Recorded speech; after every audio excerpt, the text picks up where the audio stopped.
Hello ഗോയ്സ്, അപ്പോൾ വീണ്ടും നമ്മുടെ ചാനലിലേക്ക് AJ റിയാക്ഷൻ ചാനലിലേക്ക് എല്ലാവർക്കും സ്വാഗതം.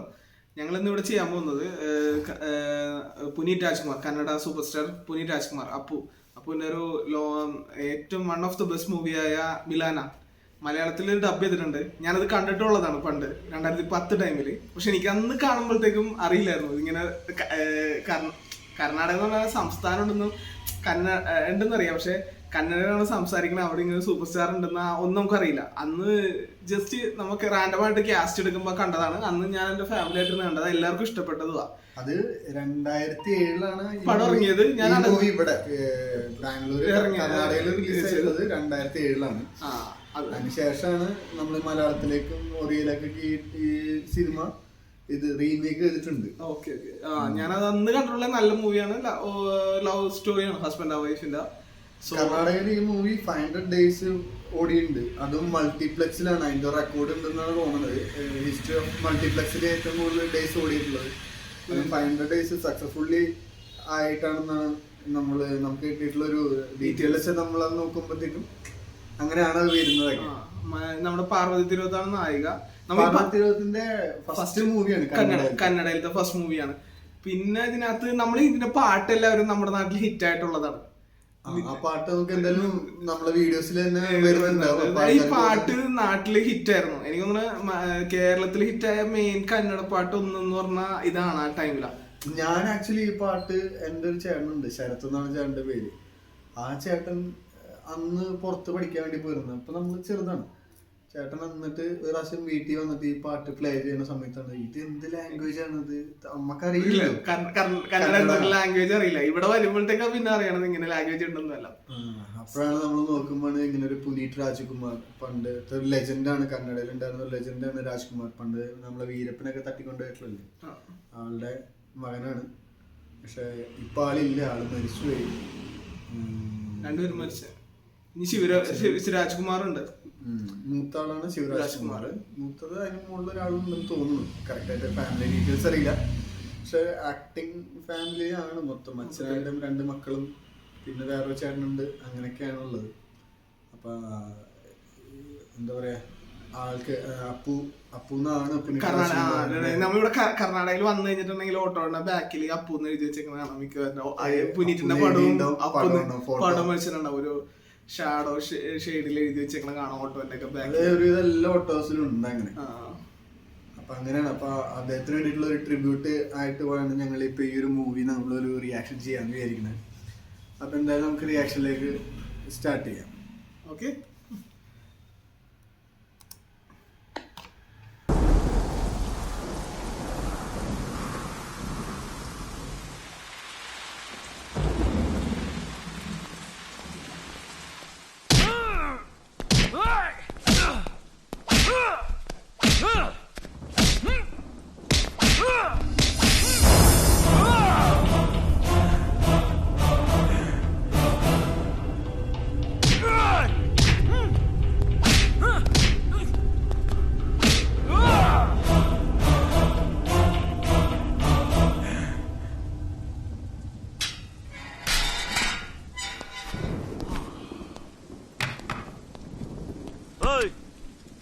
ಕರ್ಕೊಂಡು ಬಂದ್ರವನ.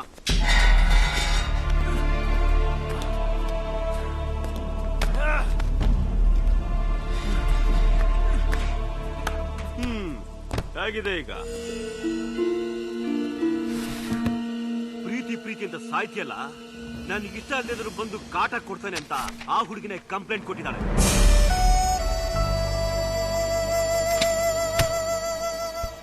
ನನ್ನ ಮಗನೇ, ಇನ್ ಮುಂದೆ ಅವಳು ಮನೆ ಸುತ್ತಮುತ್ತ ಏನಾದ್ರೂ ಕಾಣಿಸ್ಕೊಂಡ್ರೆ ನೀನ್ ಯಾರೇ ಆಗಿರು, ನೀನ್ ಹಿಂದೆ ಎಂತ ಸಪೋರ್ಟ್ ಇದ್ರು ಸರಿ, ಮಿಸ್ಸಿಂಗ್ ಲಿಸ್ಟ್ ಅಲ್ಲಿ ಸೇರ್ಕೋತ್ಯಾ. ಹೋಗ್ತಾ ಇರು.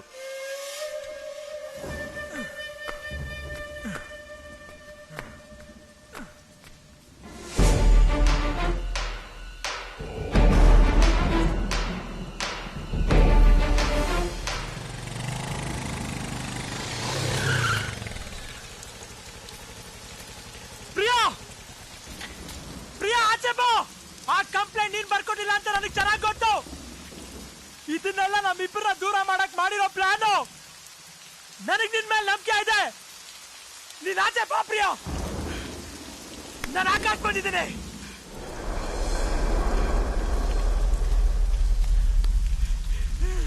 ನೀನ್ ಯಾರಿಗೂ ಹೆದರ್ಕೋಬೇಕಾಗಿಲ್ಲ, ನಾನಿದ್ದೀನಿ. ನಿಮ್ಮನೇಲಿ ಯಾರು ಒಬ್ಬ ಇದ್ರೂ ಪರವಾಗಿಲ್ಲ. ನಮ್ಮ ಪ್ರೀತಿನ ನಮ್ಮ ತಂದೆ ತಾಯಿ ಒಪ್ಕೊಂಡಿದ್ದಾರೆ. ನೀನ್ ಧೈರ್ಯವಾಗಿ ಆಚೆ ಬರ್ಬೋದು. ನೀನ್ ಹೊರಗಡೆ ಬರ್ತೀಯಾ ಇಲ್ಲ ನಾನೇ ಹೋಗಿ ಬರಲ್ಲ? ಪ್ರಿಯೋ ಅಯ್ಯಯ್ಯ, ಯಾರಯ್ಯ ಅದು ಮಧ್ಯರಾತ್ರಿಲಿ? ಯಾಕಯ್ಯ ಸುಮ್ಮನೆ ಕೂಕತ್ತೀಯ? ಅವ್ರು ನಿನ್ನೆನೆ ಮನೆ ಖಾಲಿ ಮಾಡ್ಕೊಂಡು ಹೋದ್ರು.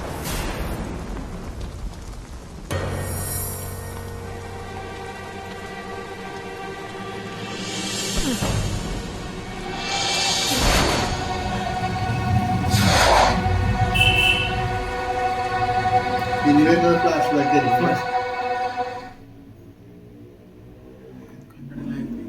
പ്രകാശ് എന്ന ഡയറക്ടർ പ്രകാശ്.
ಜೋಡಿ ಹೊರಟಿದೆ ಜೊತೆಗೂಡಿ ಎಲ್ಲೆಲ್ಲೂ ತಳಿರು ತೋರಣ.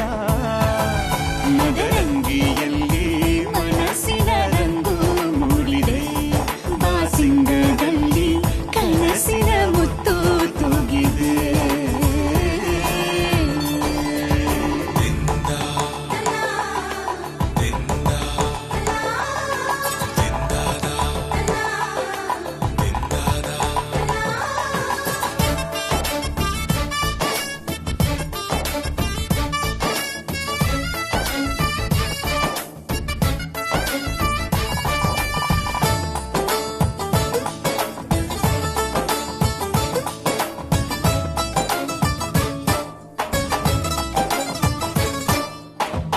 ಆಟದ ಬಯಲಿನ ಆಟವ ತೊರೆದು ನೂತನ ಪುಟವನು ತೆರೆಯುವ ಸಮಯ. ಕಲಶದ ಕನ್ನಡಿ ಹೊಳೆಯುತ್ತಲಿರಲು ಮಮತೆಯ ಧಾರೆಯ ಎರೆಯುವ ಸಮಯ. ಕೈಯಲ್ಲಿರಲು ಮಾಲೆ, ಕಣ್ಣಿನಲ್ಲಿ ಪ್ರಾಣ, ತೆರೆಯೊಂದು ಸರಿದಾಗ ಸಂಜೀವನ. ಅಕ್ಷತೆಯು ಈಗ ನಾಚುತ್ತ ಕೆಂಪಗಾಗಿದೆ, ಮದರಂಗಿಯಲ್ಲಿ ಮನಸ್ಸಿನ ರಂಗು ಮೂಡಿದೆ.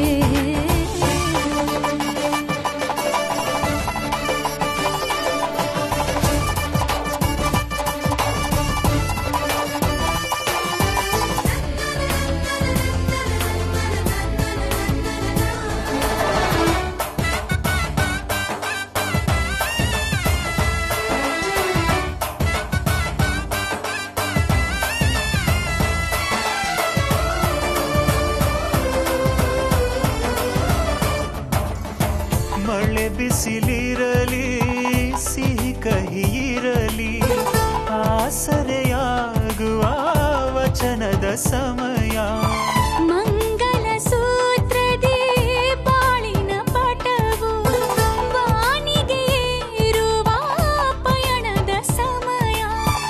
ಅಗ್ನಿ ಸಾಕ್ಷಿಯಲ್ಲೀಗ ಅಂತರಂಗ ಮಿಲನ, ಚೆಲುವಿನ ಔತಣದ ಸಮ್ಮೇಳನ. ಪಲ್ಲಕ್ಕಿ ಎಂದು ಹಾರುವ ಹಕ್ಕಿಯಾಗಿದೆ, ಮದರಂಗಿಯಲ್ಲಿ ಮನಸ್ಸಿನ ರಂಗು ಮೂಡಿದೆ. ಬನ್ನಿ ಕುಣಿಯೋಣ ಎಲ್ಲ ಸೇರಿ, ನಲಿಯೋಣ ಶುಭ ಕೋರಿ, ಉಲ್ಲಾಸದಲ್ಲಿ ಈ ದಿನ. ಬಾಳ ದಾರಿಲಿ ಹೊಸ ಜೋಡಿ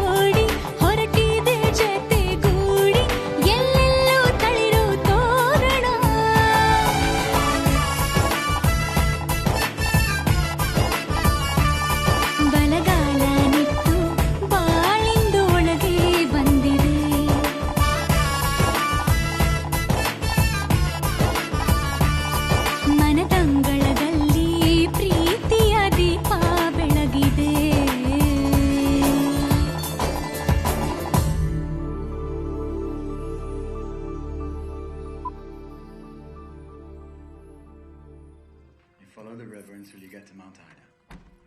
Why are you telling me this? If I die, oh I don't know I am how sorry, the city. ನೀನ್ ಬಂದಿದ್ದೆ ನನಗೆ ಗೊತ್ತಾಗ್ಲಿಲ್ಲ. ನೀವ್ ಓದಿರೋರು ತಾನೆ?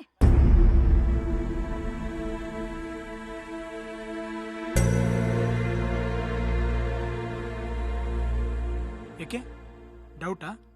ಸರ್ಟಿಫಿಕೇಟ್ಸ್ ತೋರಿಸ್ಬೇಕಾ? ಅಲ್ರಿ, ಓದಿದ್ದೀರಾ, ಎಲ್ಲಾನು ತಿಳ್ಕೊಂಡಿರೋರ್ ತರ ಕಾಣ್ತೀರಾ. ಮದ್ವೆ ಆಗಕ್ ಮುಂಚೆ ಹುಡುಗಿನ ನಿನಗೆ ಒಪ್ಪಿಗೆ ಇದೆಯೋ ಇಲ್ವೋ ಅಂತ ಒಂದ್ ಮಾತ್ ಕೇಳ್ಬೇಕು ಅನ್ಸ್ಲಿಲ್ವಾ? ನೀನ್ ಒಪ್ಕೊಂಡಿದ್ಯಾ? ಅದಕ್ಕೆ ನನ್ನ ತಂದೆ ತಾಯಿ ನೀನ್ ಇಷ್ಟಪಟ್ಟಿದ್ದಾರೆ ಅನ್ಕೊಂಡು ನಾನ್ ಮದ್ವೆ ಆದೆ. ಅಂದ್ರೆ ನಿಮ್ ತಂದೆ ತಾಯಿ ಇಷ್ಟಪಟ್ಟಿದ್ದಕ್ಕೆ ನೀವು ಮದ್ವೆ ಆದ್ರಿ ಅಲ್ಲ? ಅದು ನಿಮ್ ಸ್ವಂತ ಜೀವನ, ಅದನ್ನ ಸೆಲೆಕ್ಟ್ ಮಾಡ್ಕೊಳ್ಳೋ ಸ್ವಾತಂತ್ರ್ಯ ನಿಮ್ದು ಅನ್ನೋ ಸಾಮಾನ್ಯ ಜ್ಞಾನನೂ ಇಲ್ವಾ ನಿಮ್ಗೆ? ಸರಿ, ನನಗಿರ್ಲಿಲ್ಲ. ನೀನಾದ್ರೂ ಬಂದು ನನ್ನ ಹತ್ರ ಮಾತಾಡಿ ನನಗೆ ಈ ಮದುವೆ ಇಷ್ಟ ಇಲ್ಲ ಅಂತ ಹೇಳ್ಬೋದಾಗಿತ್ತಲ್ಲ. ನನ್ನ ಅಭಿಪ್ರಾಯನ ಕೇಳೋ ಸಹನೆ ಆಗ್ಲಿ, ಹೇಳೋ ಅವಕಾಶನಾಗ್ಲಿ ಯಾರು ಕೊಡ್ಲಿಲ್ಲ. ಬಲವಂತದಿಂದ ಈ ಮದ್ವೆ ಮಾಡಿಸಿದ್ರು. ಒಂದ್ ಹುಡುಗಿ ತನ್ನ ಮನ್ಸಿನಲ್ಲಿ ಇರೋದ್ನೆಲ್ಲ ಹೇಳ್ಕೊಳ್ಳೋಕೆ, ಹಂಚ್ಕೊಳ್ಳೋಕೆ ತಾಯಿ ಇರ್ಬೇಕು. ನನಗ ಅವರೇ ಇಲ್ಲ. ತಂದೆಗೆ ನನ್ನ ಪ್ರೀತಿ ಅರ್ಥ ಆಗ್ಲಿಲ್ಲ. ನೋಡಿ, ನೀವ್ ನನ್ ಕುತ್ತಿಗೆಗೆ ತಾಳಿ ಕಟ್ಟಿರ್ಬೋದು, ಆದ್ರೆ ನಾನು ಇಷ್ಟಪಟ್ಟಿರೋದು, ನನ್ನ ಮನಸ್ಸಿನಲ್ಲಿ ಗಂಡನ ಸ್ಥಾನದಲ್ಲಿ ಕೂತಿರೋದು ನನ್ನ ಹೇಮಂತೆ. ನಾನು ಬಾಳೋದು ಅವನ ಜೊತೆಲೆ. ಇವತ್ ನಮ್ ತಂದೆ ನಮ್ಮಿಬ್ಬರನ್ನ ಬೇರೆ ಮಾಡಿರ್ಬೋದು, ಆದ್ರೆ ನಮ್ ಪ್ರೀತಿನ ಬೇರೆ ಮಾಡೋಕ್ ಸಾಧ್ಯನೇ ಇಲ್ಲ. ನನ್ಗೆ ನಮ್ ಪ್ರೀತಿ ಮೇಲೆ ನಂಬಿಕೆ ಇದೆ. ಇವತ್ತಲ್ಲ ನಾಳೆ ಅವ್ನು ಬಂದೇ ಬರ್ತಾನೆ, ನನ್ನ ಕರ್ಕೊಂಡು ಹೋಗೇ ಹೋಗ್ತಾನೆ. ಹಾಗಾದ್ರೆ ಈ ಮದುವೆ ನನ್ ದೃಷ್ಟಿಲಿ ನಮ್ ತಂದೆಯಿಂದ ನನಗ್ ಸಿಕ್ಕಿರೋ ಸ್ವಾತಂತ್ರ್ಯ. ಇಷ್ಟೆಲ್ಲ ಆದ್ಮೇಲೂ ನೀವ್ ನನ್ನ ಫೋರ್ಸ್ ಮಾಡಿದ್ರೆ ಮೈ ಸಿಗುತ್ತೆ ಮನ್ ಸಿಗಲ್ಲ ಅಂತ ತಾನೆ? ಸರಿ, ಇವಾಗ ನಿನ್ಗೆ ಏನ್ ಬೇಕು?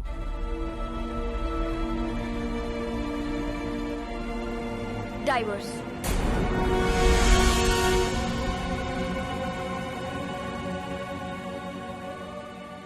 ಅಷ್ಟೇ ತಾನೆ? ಸರಿ, ತುಂಬಾ ಸುಸ್ತಾಗಿದ್ಯಾ? ಮಲ್ಕೋ, ಬೆಳಿಗ್ಗೆ ಮಾತಾಡೋಣ.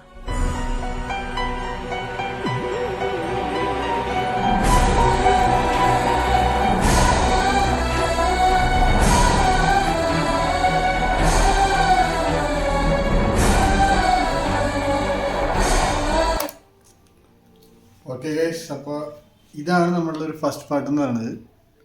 നമുക്ക് ഇപ്പൊ കാണുമ്പോ തന്നെ മനസ്സിലാവുന്നുണ്ട് അവർക്ക് വേറെ ആളെ ഇഷ്ടമുണ്ട്. ഹേമന്ത് ഇഷ്ടമാണ്. പക്ഷെ വീട്ടുകാരുടെ നിർബന്ധത്തിന് വഴങ്ങി ഇവൾക്ക് കല്യാണം കഴിക്കേണ്ടി വരുക. കല്യാണം കഴിച്ചു കഴിഞ്ഞിട്ട് ഫസ്റ്റ് നൈറ്റിന് വന്നിട്ട് ഡിവോഴ്സ് ആവശ്യപ്പെടുക. അല്ല, ഇവനോട് ചോദിക്കുന്നുണ്ട്, നിനക്ക് എന്താണ് ഇങ്ങനെ ചോദിക്കുമ്പോഴത്തേക്കും കല്യാണം കഴിക്കാൻ പഠിച്ചതല്ല എന്നൊക്കെ ചോദിക്കണത്. അപ്പൊ ഒരു പെൺകുട്ടിയോട് വന്ന് കല്യാണത്തിന് ഇഷ്ടമാണോ അല്ലയോ എന്നൊന്നും ചോദിക്കണ്ടായിരുന്നു. അപ്പൊ അവൻ പറഞ്ഞ എന്റെ അച്ഛനമ്മയ്ക്ക് ഇഷ്ടപ്പെട്ട് അതുകൊണ്ട് ഞാൻ സമ്മതിച്ചു പറഞ്ഞത്. ഇതിനു മുമ്പ് ഇവന് വേറൊരു പ്രണയം കാണിക്കുന്നുണ്ട്. പക്ഷെ അത് അവള് ഇട്ടുമ്പോ കാണിക്കുന്നില്ല. അവൻ ചെന്ന് വീട്ടിൽ തിരിച്ച് അന്വേഷിക്കുമ്പോഴത്തേക്കും ഇവന്റെ പ്രണയമുള്ള പെണ്ണും അവിടെ വീടില്ല, വീട് പൂട്ടിട്ട് പോയിക്കോ. അതായിരുന്നു ഫസ്റ്റ് ഷോട്ട് വന്നത്. അത് കഴിഞ്ഞിട്ട് ഇപ്പോ ഇവന്റെ കല്യാണം കാണിച്ചത്, അതിനകത്തൊരു പാട്ട്. അത് കഴിഞ്ഞപ്പോഴത്തേക്കാണ് ഇവള് ഡിവോഴ്സ് ആവശ്യപ്പെടുന്നത്. സോ അവൻ ഓക്കെ പറയൂ അതിന്. അതെ അതെ. അപ്പൊ ഇനിയിപ്പോ ബാക്കി എന്താണ് നടക്കാൻ പോണത്, ഡിവോഴ്സ് ആണോ അല്ലെങ്കിൽ ഇവര് സെപ്പറേറ്റഡ് ആണോ എന്നുള്ളതൊക്കെ നമുക്ക് ഇനി അടുത്ത കാണാം. അപ്പൊ എന്തായാലും ഓക്കെ, അപ്പൊ ഇനി അടുത്ത വീഡിയോയിൽ കാണാം. അപ്പൊ എന്റെ പേര് അരുൺ, എന്റെ പേര് Jithu. We are signing of.